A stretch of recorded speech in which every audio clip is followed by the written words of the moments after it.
expert Harley Lippman. Thank you both for joining the Pulse this evening. Now, the deal will be officially signed on Friday, and that's when we'll get to see the full text. But the White House says this memo of understanding includes a section on Iran never pursuing nuclear weapons. Colonel, what are your thoughts about this preliminary deal? Hey, David, great to see you. Yeah, key word there being preliminary. So I always call this the deal before the deal, but it is certainly a start. There are some things we have to watch closely, like the Strait and how quickly things can move, whether or not Iran goes back to belligerence based on anything that may happen between Israel and Hezbollah. But you can always find ways for things to go wrong, even though we should all be cautiously optimistic that things, in this case, will go right. I loved your monologue, and I believe that, what all these legacy media groups are doing, of course, is a tragedy, but they're doing it on purpose. But it's not just Iran. When you tie what we've done with Iran, the threat that Iran is, which I'm very familiar with, to things like what has happened to Hamas, what has happened to Venezuela and the Hamas members and Hezbollah members that were on the North Islands up there. And by the way, what could be happening in Cuba, when you put all these pieces together that are bigger than just Iran, we've got a world order and system that is getting shaken up, and it is for the positive. And we need to keep pushing for that. It may not go perfect, but we can't judge something we haven't seen either. Come Friday, we'll know. And then we can make have a better judgment come Friday, on what's happening. We'll have a lot better judgment on what happens on Friday. But as you pointed out, we're in a far greater position of leverage with a lot less of the hate-filled ideology, individuals that just literally want to bring about the end of the world. There's a lot less of them right now. And no surprise, also, with all the criticism, that Barack Obama is weighing in on the agreement. Watch. It is doubtful that any agreement that arises is going to be significantly different or a significant improvement from the deal that we had in the first place. Well, Vice President J.D. Vance responded to Obama's claims on CBS this morning. You hear a lot of comparisons. How is this different? How is this the same from the JCPOA? I think that fundamentally misunderstands where we are. We have comprehensively destroyed their nuclear program, and this agreement is about ensuring that they don't rebuild it. The JCPOA was fundamentally about bribing them to stop the construction or to cease a nuclear program that was already in progress. It's a very different background, a very different sort of leverage, and I think really a different outcome for the American people. Harley, even sleepy Joe Biden didn't return us to Obama's Iran deal. What are your thoughts? Well, allow me to play a little bit devil's advocate and challenge, because I'm a big Trump supporter, and there's no question that he did more than the last 7 presidents combined to degrade Iran's military capacity. And he did a great job at that. But there are legitimate concerns about this agreement that caring Americans should point out.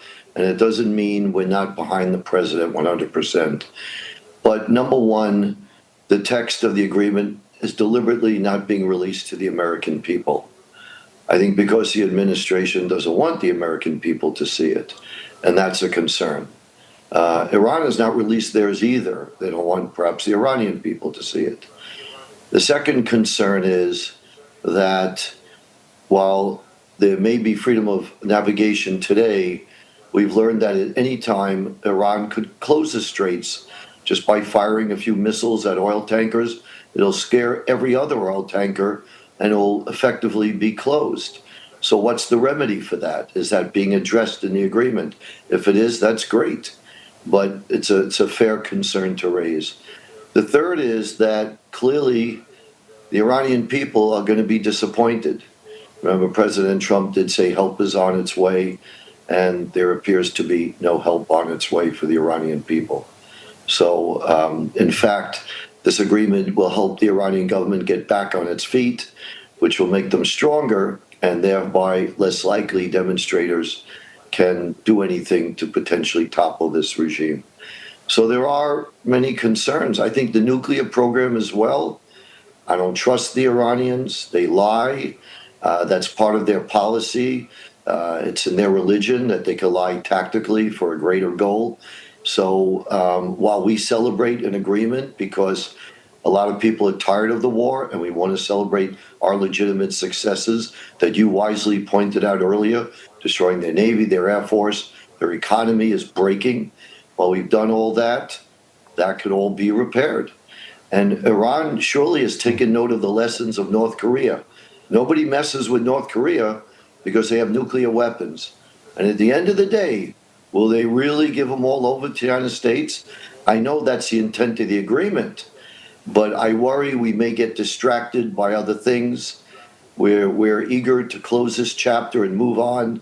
And I'm worried about our children, our grandchildren being in a safer world in the future. So it's about very not valid trusting points. This Iran. Yeah, very, very valid points. There's also, when I get to this, there's also been some criticism about reports that a fund may be set up that Iran will eventually have access to in order to rebuild after the war.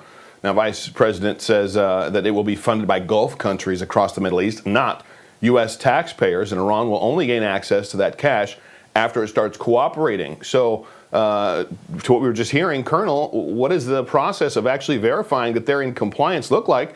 And what about these concerns that this is just giving the IRGC the ability to just take their time and rebuild the infrastructure that has been the #1 state sponsor of terrorism for decades? Certainly a legitimate concern.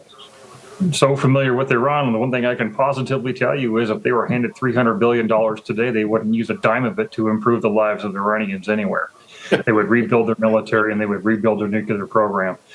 So what Trump said about an enforcement mechanism and what Vance said about conditions and behavior-based money coming back to Iran. Iran's going to do whatever dance it has to do to get that money, and then they're going to take it and spend it however they want to in the first place. They really don't care what we think, and their goal is to survive and exhaust the West and think that we've won something when they're just going to change their mind back and forth every single day if they have to keep dragging this thing out as long as they can. I am cautiously optimistic. I will not prejudge the treaty until I've seen the treaty, and then I'll go through it, or whatever the deal looks like. But I'm in no hurry to hand Iran $300 billion.